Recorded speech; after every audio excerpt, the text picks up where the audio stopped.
All right, Brooke, thank you so much for being here today. I'm so happy to have you on the My Sleeping Baby podcast.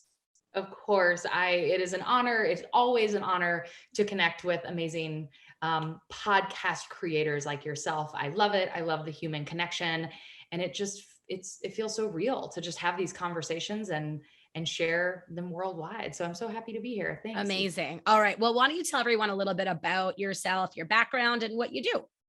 Yeah. Well, I'm a lot of things, right? As all women are. I'm a mom, I'm a partner, I'm all these things, but I'm also the CEO and founder of the Bloom Method.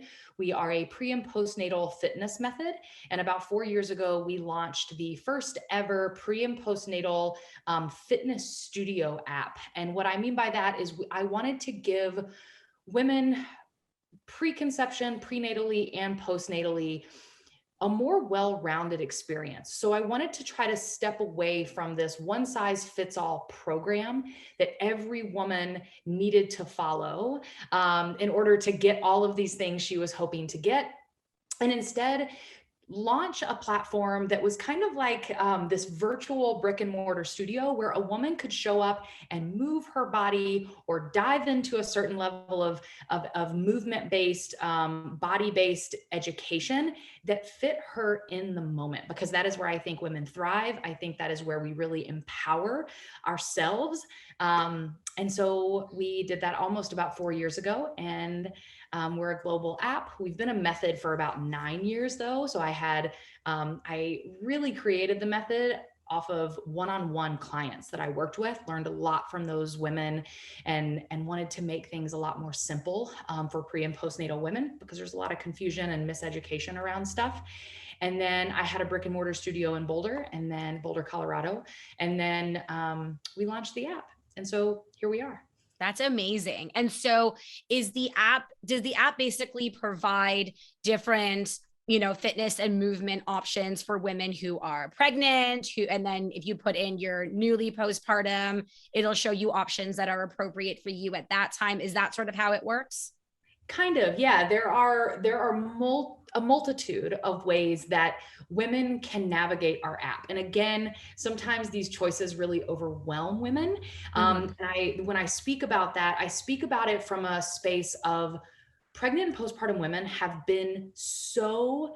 become so used to being placed in a box about what they can do, what they can't do, follow these guidelines, only do these things, that when you are someone like myself and my team, and the way I describe it is we've decided to open up that box and say, no.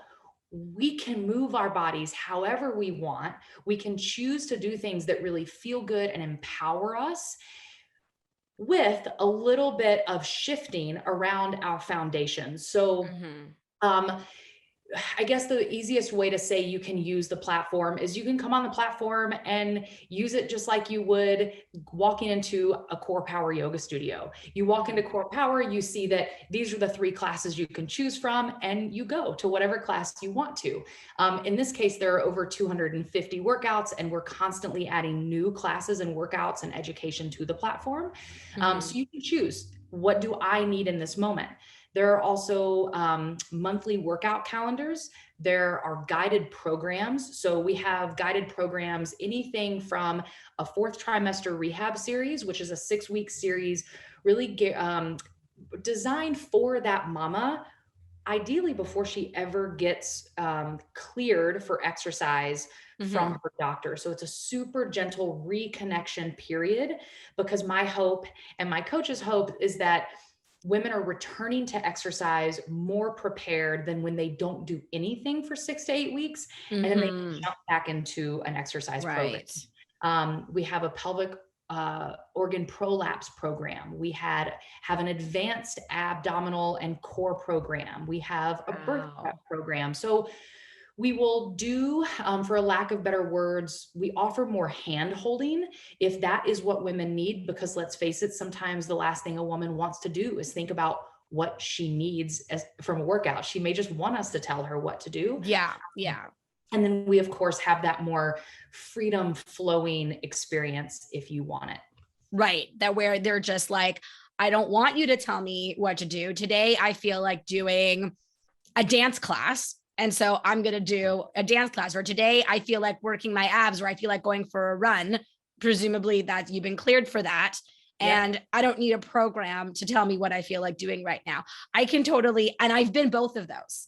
I think it sort of depends on the day. Some days I do want to be told what to do. And then there are other days where I'm just like, I feel like doing a hip hop class, or I just feel like doing yoga today. And there's nothing that any program can tell me to do that's going to make me think otherwise. So I think that's awesome. Yeah, I think it's like it's the mom life, right? It's either like I have such a lack of clarity of what I need and what I want, Yes. or I am so clear on what I need today that don't tell me what to do. I'm gonna choose it myself. So I love that. We've all been there.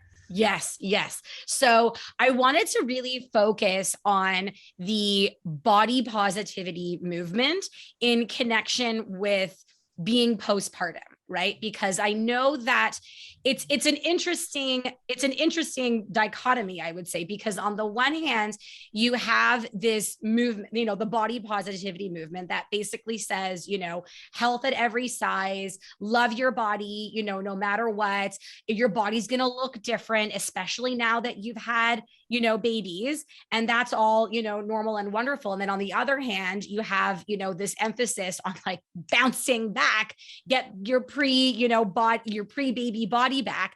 And I know before we started recording, we were sort of discussing, your take on the matter, and it's a nuanced one. So I mean, when we're talking specifically about postpartum women who have given birth at least once, they have spent the last presumably 9 months creating a human in their body, and then they, birth it out. How do you view the body positivity movement? What should it look like for these women? Ooh, yeah, that's a tough one, because what should it look like is very different than what it does look like. And let's maybe then discuss, let's start with the first part. What does it look like right now? And then if you had to dissect it and create this, utopian world for women who are postpartum, what would that look like instead to you? Yeah, I actually think my answer is going to be about the same, even in the way you originally proposed the question, because this is the way I look at it. So it gets tricky when you add in social media, right? So let's look at Instagram for a second. Instagram is a totally different animal than, for example, Facebook. Instagram tends to be clearly very photo, image, video driven. And it is a platform that is really big right now for influencers. And so many influencers, it's like such this thing right now to be like, I am not an influencer. I hate that term. And I'm like, well, honey, you need to own what you are. If you're an influencer, you're an influencer.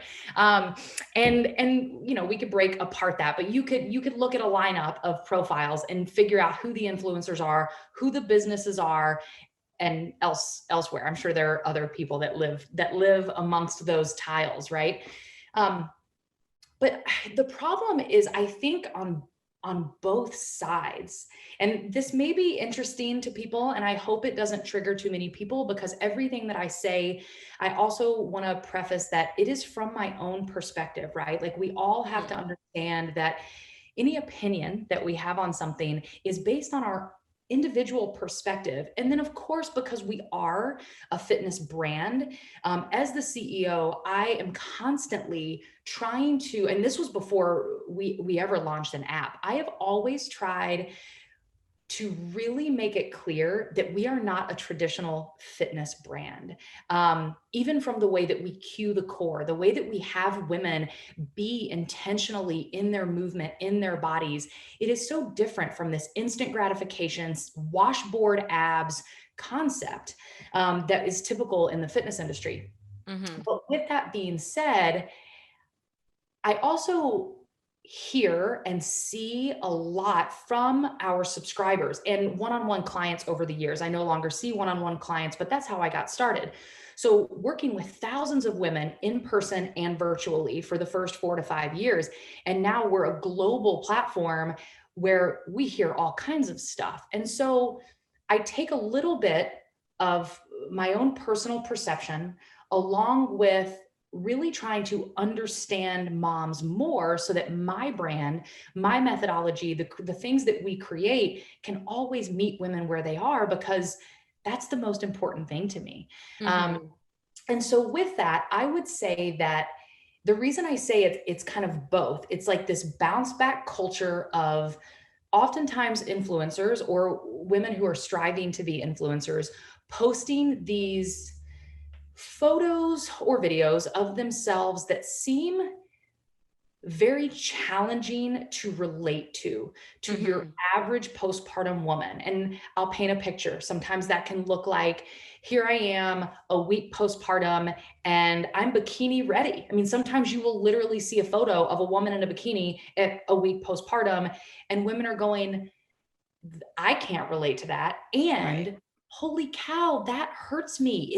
Is that what I should look like? Right. And there are all these, I could have tons of little thought bubbles all over the place around. Or something else that I see a lot is, something like hashtag postpartum bodies, like, hey, everyone, look at my body. I'm a week postpartum, downplaying it when really there's like this little pooch that most of us have on a good day. And that's what this person looks like postpartum. So she's saying, yeah, guys, look how awful I look. But we're all thinking like, I wish I looked like that on a good day, let alone a week postpartum. So I think there's some of that as well, like trying to downplay, like, yeah, guys, look at me. I look so terrible, when really we all know, like, no, this person looks amazing. Absolutely. Yeah. And I think, and then there's the other side of that too, right, Eva, where I look at it kind of as like, women overall I feel like we are trying to move away from the patriarchy. Yet, even with the body positive movement around loving your body no matter what size it is, if you look at those accounts, it's still women posting photos of themselves in thongs and in bikini.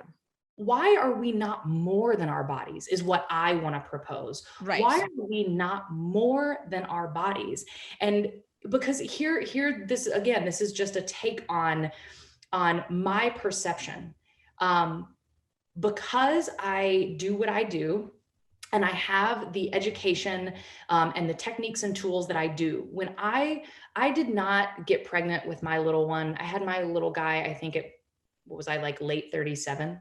I think so. I'll be 40 this year. And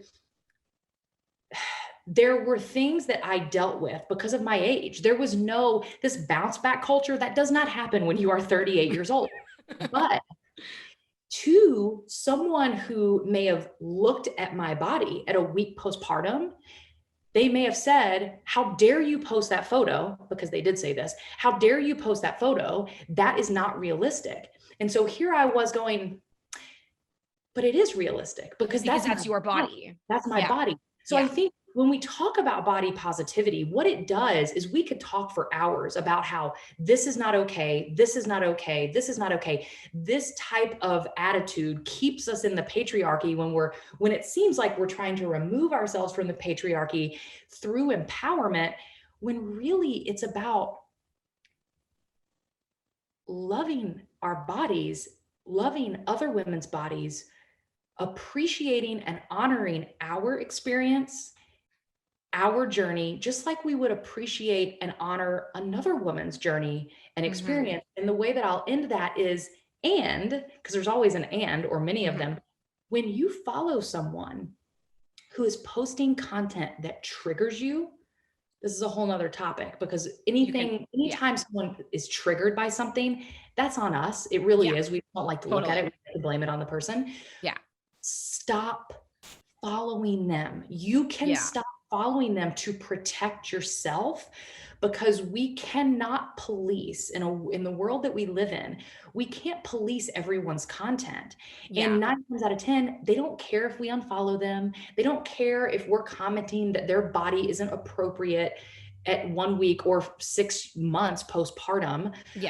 Just like other massive people, like I love the Bird's Papaya, and people talk about her a lot. She just owns her body. And I think that's beautiful. Yeah.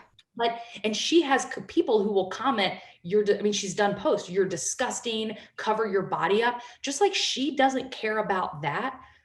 Women who trigger other women because they maybe are smaller in frame or don't look postpartum, they don't care about that. So why can't we, or the negative comments, why can't we come together as women and ultimately just realize that if we're going to talk about body positivity, it's honoring our relationship with our body and not being concerned about other women's relationships with their bodies. Because just as much as I can say, it doesn't trigger me, I just get kind of annoyed at women who, when I look at their feed, it's just them in bikinis and their thongs. And like, I'm just like, you're more than that. You are more than that. Yeah. That's not my story to tell. They're living in their truth.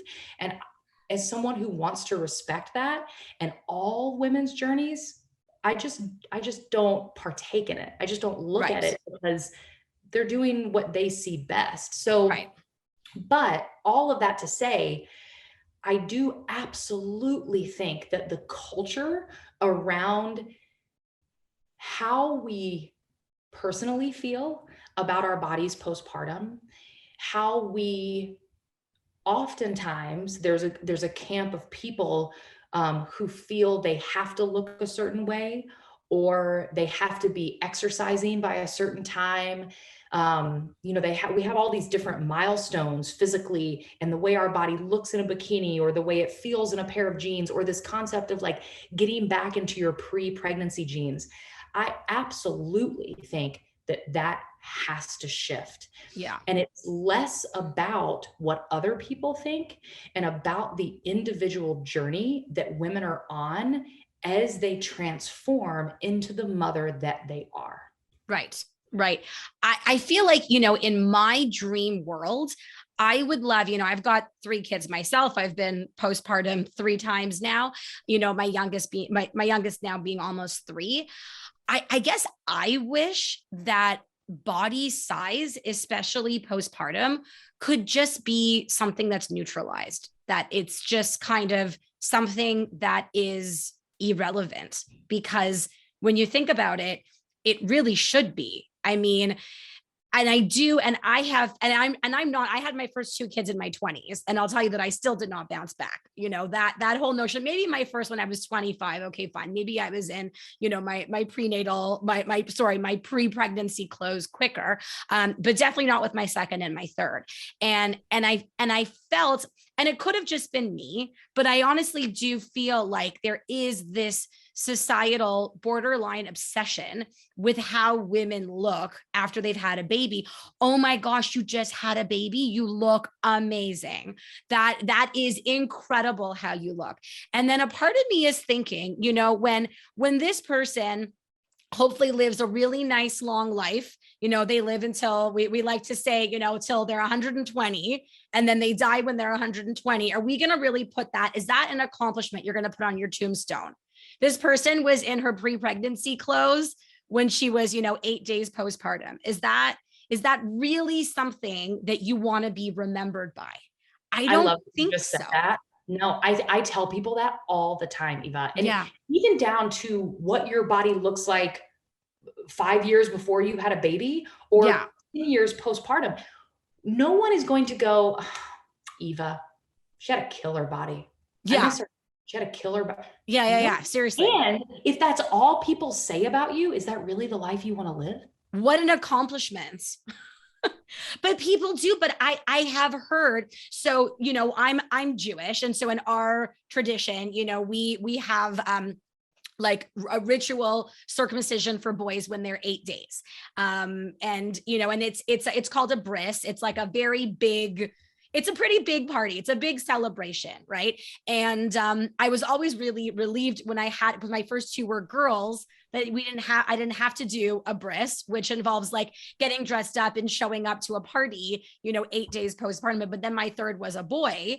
And I realized, like, gosh, you know, some of this is this is really, really hard. But I've been to enough of these where you hear people say, oh my gosh, did you see so-and-so? Look at her. She looks amazing at her son's breast. Look at how amazing this is. And so there is this, especially in my culture, there is a thing about looking amazing 8 days postpartum at your son's breast, when the reality is that really, if your body just because that's not, first of all, that's not work, that's not an accomplishment, that's a reflection of your body and its genetics, and maybe how much weight you gained or didn't gain during pregnancy. Maybe you were throwing up for 7 months straight and you barely gained any weight, and so therefore you were able to quote unquote bounce back more quickly.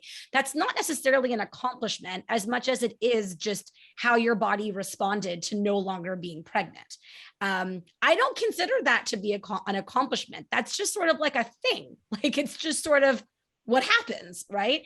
And to make it seem like it's this massive accomplishment, I think it saddens me, because I feel like this woman just spent the last 9 months creating a human, and we're celebrating like the birth of this new human into the world, rather than focusing on mom's body. Like, let's focus on what really matters here.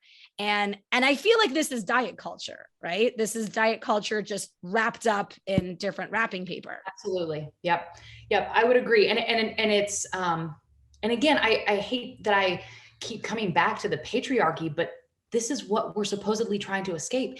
This is right. what patriarchy has done to women, is that you are your looks, your body, the way you dress, the way you act, and that's it. Yeah. And it's, you said your culture does this with women.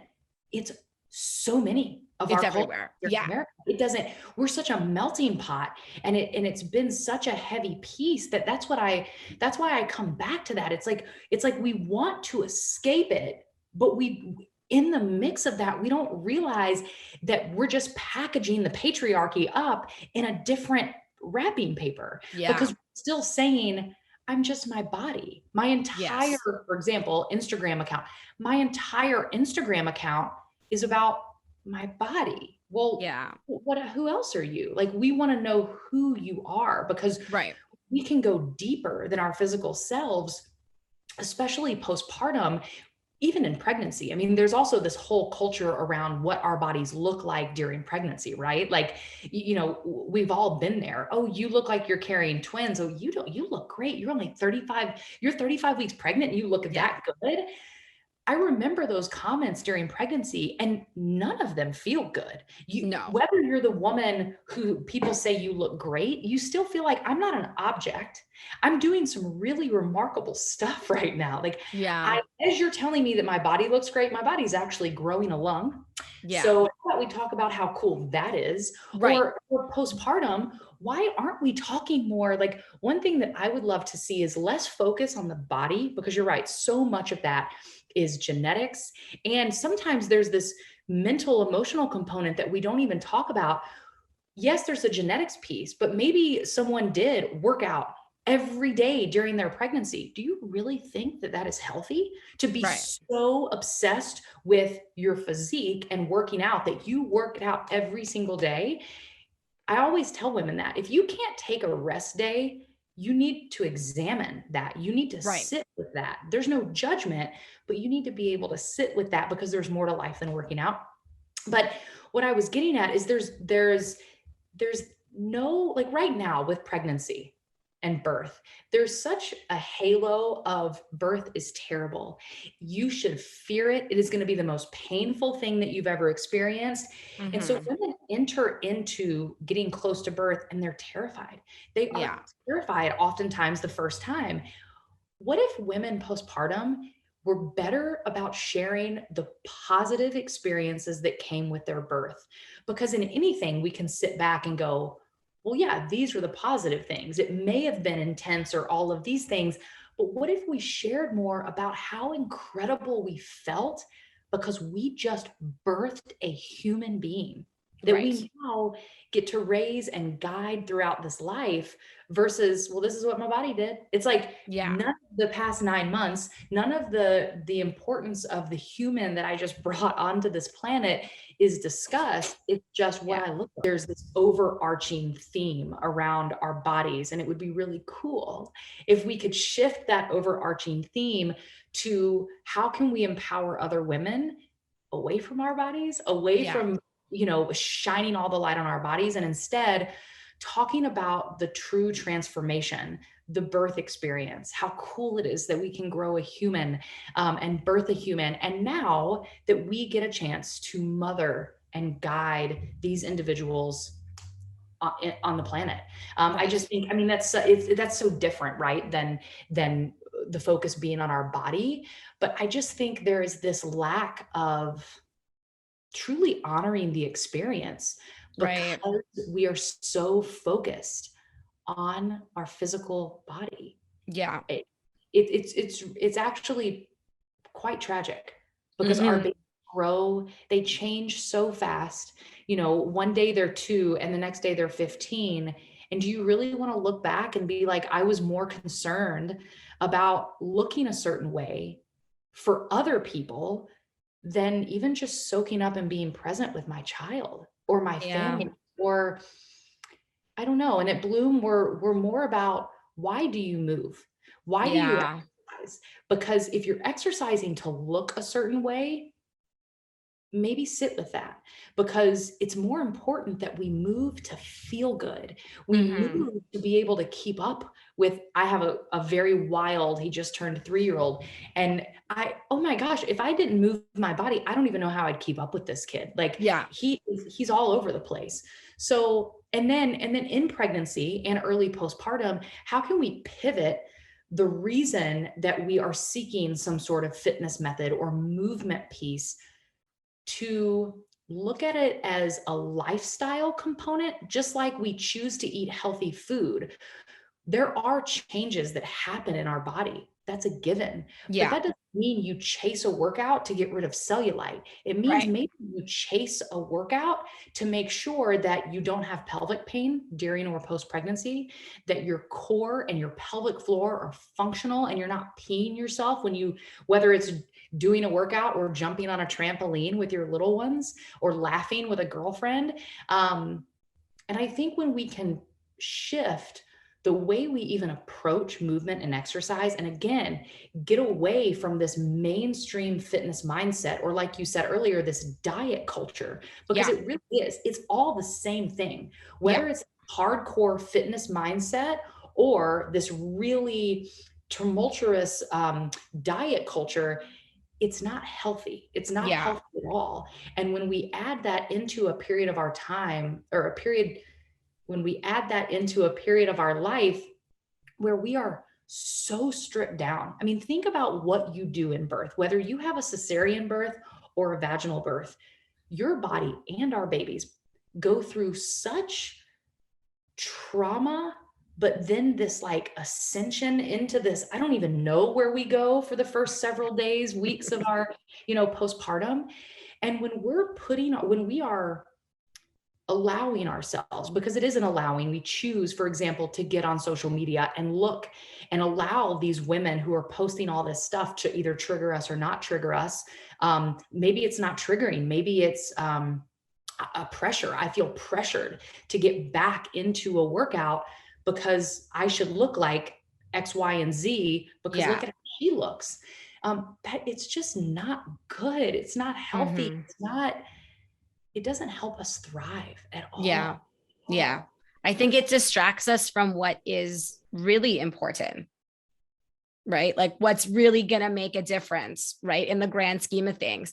But you see, here's then the $1 million question. Like, does this concept of body positivity go a little bit too far, would you say, in terms of ignoring the potential health consequences of getting to, a certain size, whatever that, might be. And I almost have to be, I wish I didn't even word it like that, because of course the last thing you want to do is add shame to, anyone's life, regardless of any size that they might have. So I'm not saying this in a way to shame people, but I guess sort of from like an actual science standpoint, from what we know about basic health and wellness, do you think that the pendulum has swung a little bit too far to down that direction sometimes?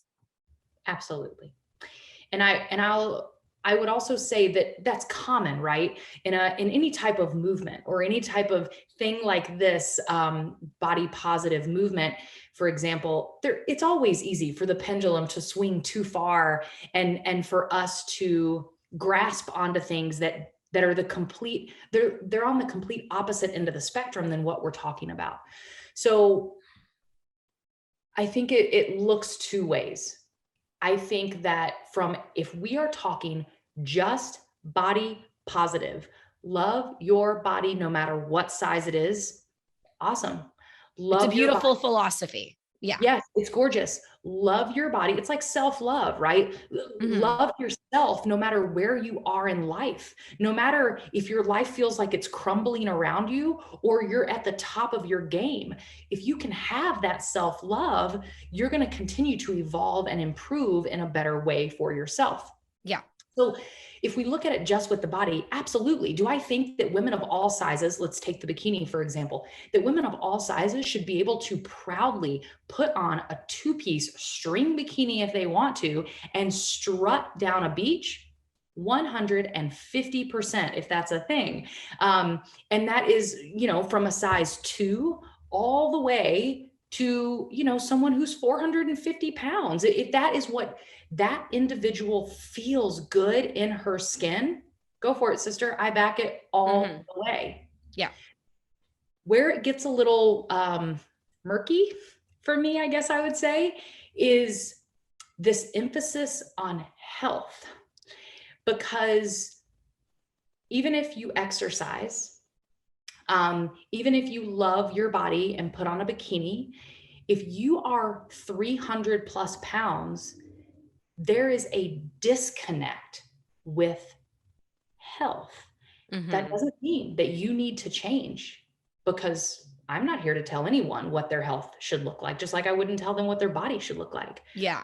But you can't stand at the top of the mountain and say, I'm healthy, but you're 300 pounds. You would not be 300 pounds if there was more, and moms they either hate this word or love it or feel a little in the middle, but balance, it's not a word that I kind of run from. But if there was more balance in your relationship to all things health, and just in case what I said made someone like smoke come out of their ears, what I'm talking about with that is your entire embodiment practice of health. Food, so there's the diet component. I don't like to use the word diet, but food and how you eat, what you put into your body, your relationship with nature, I include that in health, your self-love, your relationship with not just your body, but your emotional and mental space. Do you practice self-care tools? Do you have a meditation practice or a movement practice or an affirmation practice, whatever? And then of course there is the bigger exercise piece.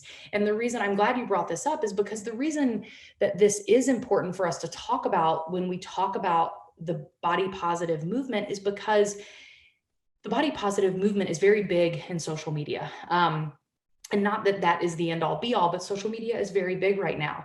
And what I have started to see is this emphasis on certain influencers and fitness brands will jump on board and be like, ooh, I want that influencer pushing my business. I've seen these relationships happen. So we have a fitness brand trying to ultimately do the right thing. And what they're trying to do is say, we see all bodies, we love all bodies, which I think is great.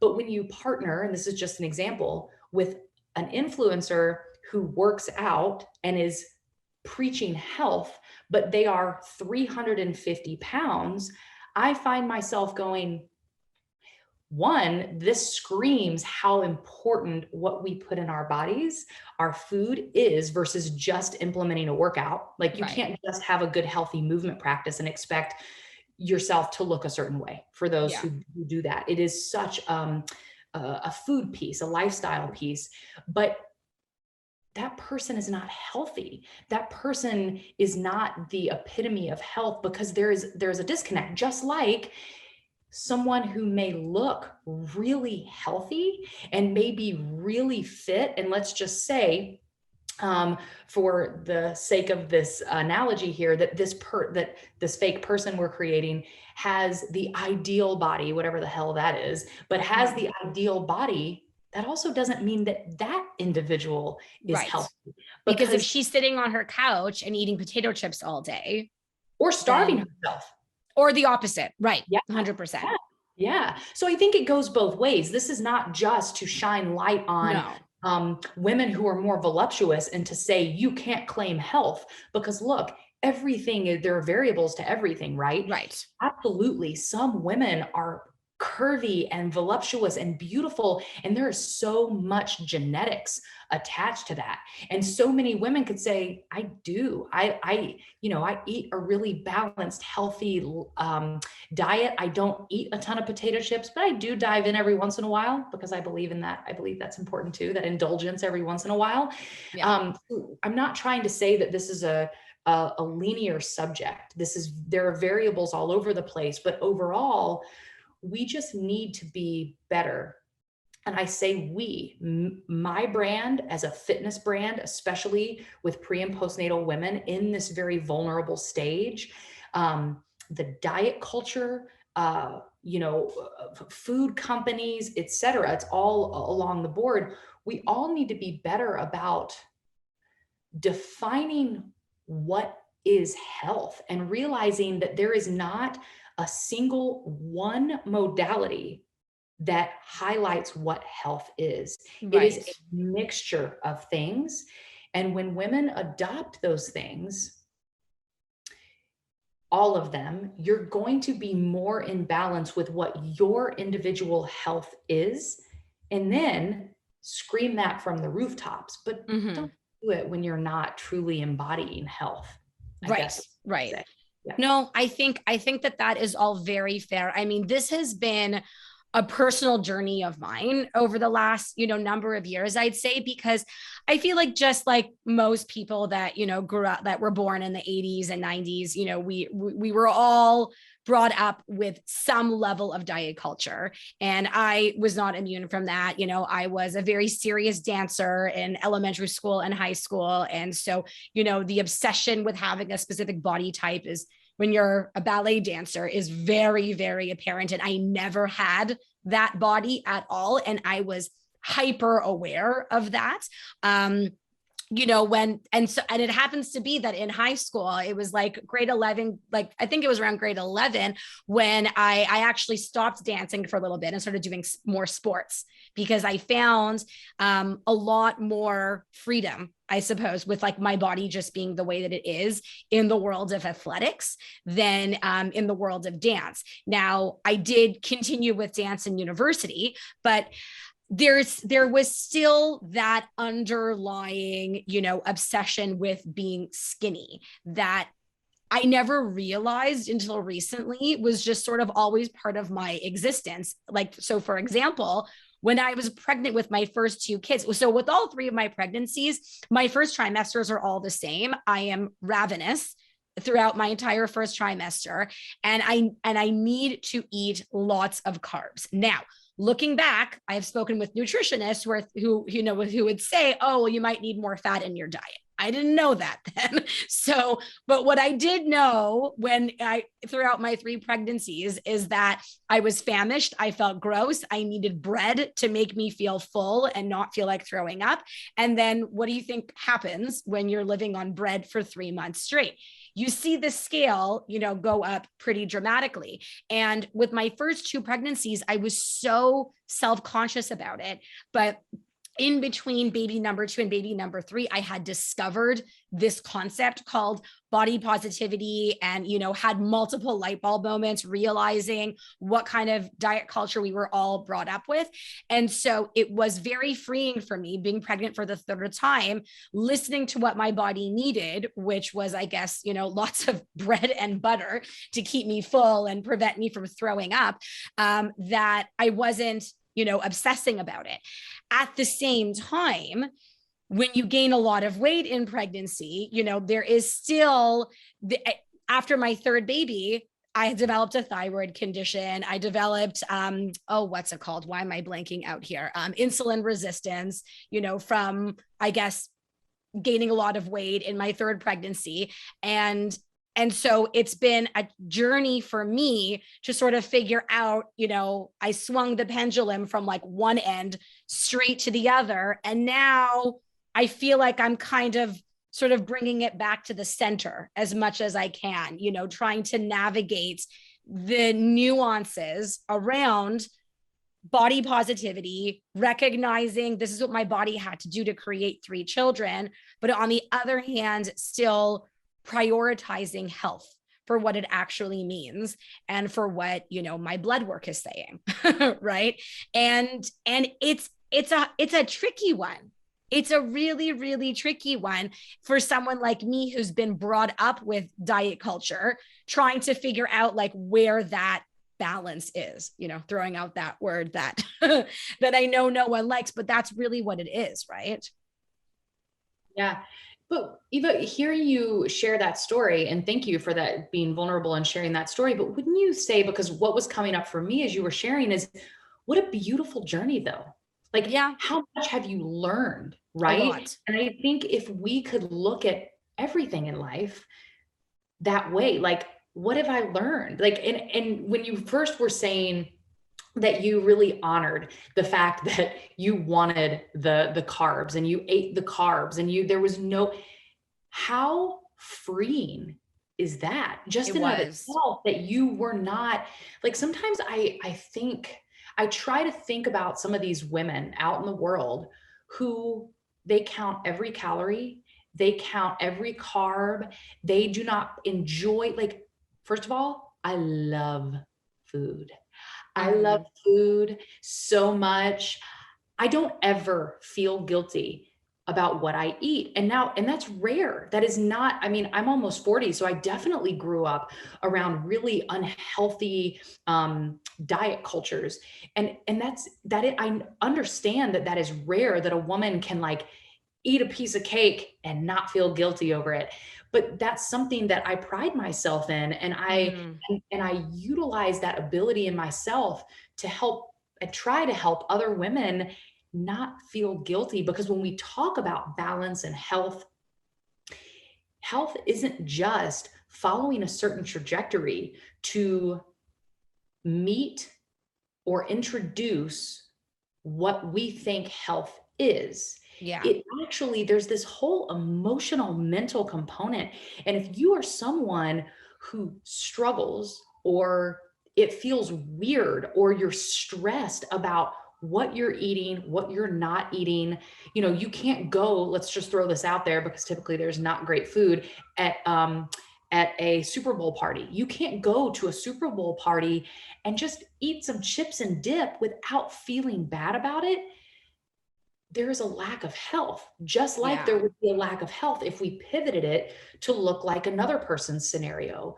So I think when we can really just feel guiltless about the way we live our life and the things that we are choosing, if it makes us happy, and if it proves down the road to, for example, give you a level of insulin resistance, you go, wow, awesome. I remember being happy in, while eating all those carbs and being happy during that.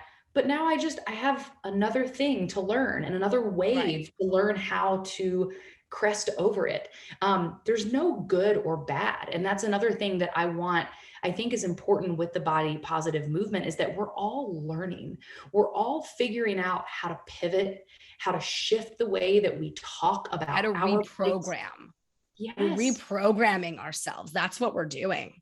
absolutely. Mhm. That is a tough topic for people, especially right now with the state of the world. But there has been so much programming that to really reprogram yourself, I have found in my personal life that I have to step out and do more observing than allowing myself to be reactive. Yeah. Um, and so when we deprogram ourselves or reprogram ourselves, there's a lot of relearning that comes with it. So when we can have more compassion, more love, more empathy, both with ourselves and with other women, all of this becomes more figure outable, I guess, in the Yeah. word of Marie Folio, if I would say that. We figure it out and we can come together and not feel judged, whether that's judging ourselves or judging other people.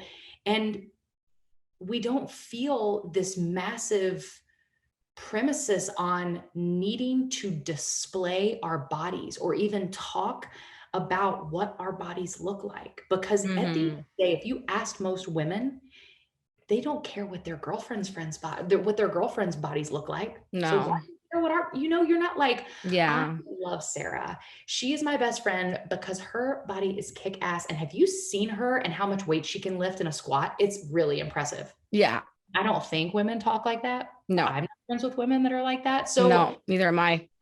yeah, so it is. I think you hit the nail on the head when you said we are reprogramming and we're Yeah. reprogramming the diet culture, the way we see our bodies and other women's bodies, the way we talk about this stuff, the way we talk about postpartum, the way that we experience our postpartum. I was so crunchy with the way that I experienced my postpartum.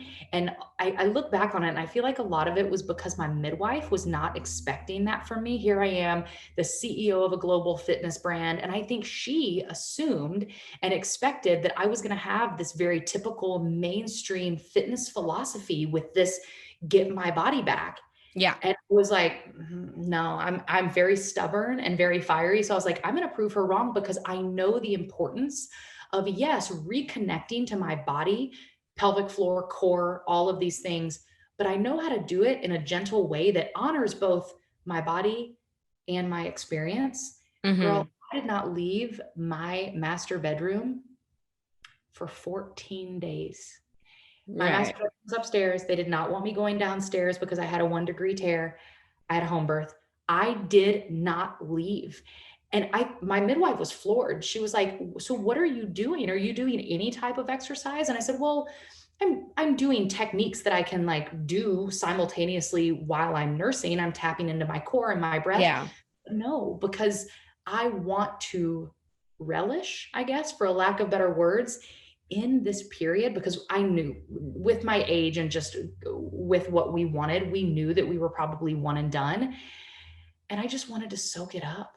And I Yeah. wonder times when we have this bounce back culture um, in us, do we just like miss this beautiful opportunity where we've just had this baby and our hearts are just ripped wide open and we have this new being with us and we have this partner and this ability to hold this canister of love on a greater scale than we've ever felt or experienced love?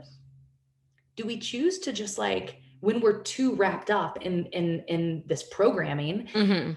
do we even relish in that? Do we even Yeah. honor the experience? So I hope to see with the body positive movement in regards specifically to postnatal and postpartum that there's a shift that we turn off the casting light on women's physical bodies and Mhm. instead talk about what is necessary from a functional space. Why aren't we Mhm. talking about how do we make sure that women are supported and they're not peeing themselves?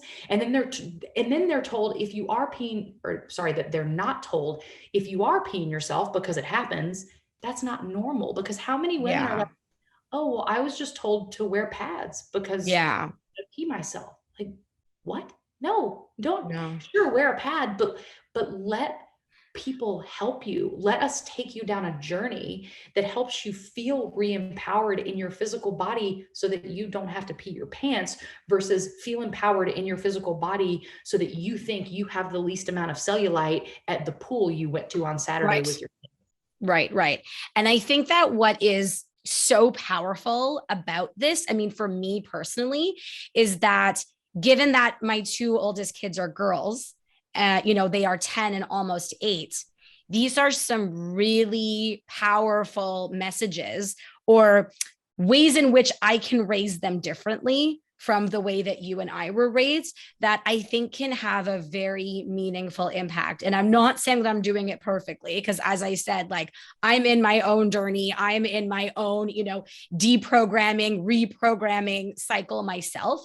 But for example, one thing that is just, really easy that we do around here is we don't talk like the word diet unless we're talking about it in the context of like a diet for so-and-so who has diabetes, or like my kid's grandfather who has high blood sugar. Okay, so, Zeta has to eat this for his special diet. We're not talking about diet in the context of weight loss. We're not talking about weight loss in the context of shrinking your body. And it's just not something, we're not talking about, calories and tracking food and, how much you're supposed to eat and how much you're not supposed to eat. And, ooh, I lost 5 pounds. It might have been what you and I were, raised with, and people not realizing like how dangerous it is. But, for me, I'm able to say, no, you know what? Like, do I really want my kids, growing up, counting calories in their head, obsessing about their body size? No, I don't. And so we're just not going to talk about that. Yeah, we're going to talk about, why cucumbers are healthy and why having greens at dinner time, and why protein is so good for you, and why drinking water throughout the day will make you feel great. And we can talk about that. We can talk about it from a health standpoint, but remove the weight from that, to me, has been very, very powerful. And I feel very grateful that I sort of, dove into this world and had those light bulb moments, recognizing how problematic that diet culture was that I grew up with, because now it sort of gives me the opportunity to like break that cycle and do things a little bit differently. Absolutely. So I think it's really awesome. And that's so powerful, Eva. It really is. When we realize that what we're learning and what we've gained goes beyond ourself. Yeah. That's when the real power happens, right? That's when we realize that's real change. It's Absolutely. Real change when it's like, I don't want my generation of kids to, raise with the mindset challenges that I had. And so this is what I'm going to do differently instead. And as I said, I'm not, by no means are we doing things perfectly around here. I don't want people to think I'm putting myself on a pedestal. I'm just simply explaining, where I'm at in this journey. And I guess encouraging people to explore it as well, because it's a really awesome journey to be on. What can I say? Yeah, absolutely. And I would say that it did not seem like you were putting yourself on a pedestal at all. And I think that is important for us to even just preface, is that even conversations like this, you and I don't know it all. We don't know exactly what is good, what is bad, what is okay for, let's say, this body positivity culture. I think that's the beauty of human beings coming together and having conversations like this, is because it gives us all a different perspective, a different way to pivot and look at something that maybe we hadn't thought about before. Yeah. And that's beautiful. And one thing that I tell people in regards to food, dieting, I've had clients for years come to me, and because I'm in the fitness industry, they want to talk about, well, I'm pregnant or I'm postpartum, I'm trying to lose weight. How many calories versus carbs? I literally look at them and go, you're talking to the wrong person. Yeah. I've never counted calories. I've never counted carbs. This is what I want you to do. I want you to eat real food. I want you to eat a tiny bit of processed food, because some of that could be, pleasing the mind, making it happy. And I love potato chips, so I can never tell anyone not to eat potato chips, but choose a healthier version, right? if it's possible for you, maybe instead of choosing the Lay's potato chips, you choose a healthier version of the Lay's potato chips. Like Terra Maybe, chips. Yeah. yeah, maybe you choose a potato chip that's cooked with coconut oil or avocado oil instead of canola oil. Yeah. There are ways to shift it, but just eat real food. Eat as many vegetables as possible. And I tend to refer people to Michael Pollan. He's written some great books about food. He tends to tell people not to eat very much meat, which I'm not. I love meat, so I just eat really clean meat. But I just tell people, look, eat clean food, real food, and make sure it was created with integrity. Try to eat as little of mass processed, mass produced food as possible. You are going to be fine. And then, of course, drink as much water as you can and try to limit your sugary drinks. Again, I'm not going to tell people not to drink sugary drinks, because we should love what we love and be okay with it. It's all about moderation, I suppose. Yeah. Yeah. I think that when we can just